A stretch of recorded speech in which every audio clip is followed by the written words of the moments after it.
Giovedì 22 maggio 2025, The Day Before. Lettera ad Antonio Tonino Conte. Carissimo Tonino, io ne approfitto adesso perché dopodomani non sarebbe lo stesso. Lo so, la riconoscenza non alberga negli umani, però è una dote certa di noi napoletani. E ti diciamo grazie, tutti, nessuno escluso, con un po' di timidezza, perché io saccio, si incazzuso.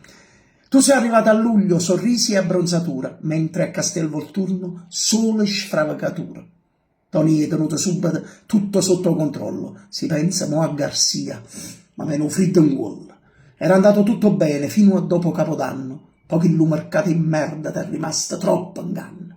Ti è saggiuto sangue in capo, perché hai avuto chi lo smacca, quando alla fine di gennaio ti hanno fatto chi lo pacca.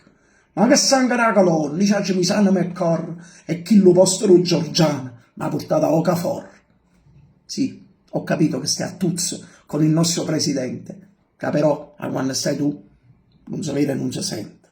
Ma tu dici chiaro e tondo, secondo me non te ne hai, se no fai come tutti gli altri, e tutti gli altri non sotto lì. Dai, ci vediamo domani sera, mi piace uscire il venerdì, ci avremo a fuori rotto, non fa tardi, né Tony. Vieni presto che domani, ho saputo, c'è Baldoria, perché Conte e i suoi ragazzi entreranno nella storia.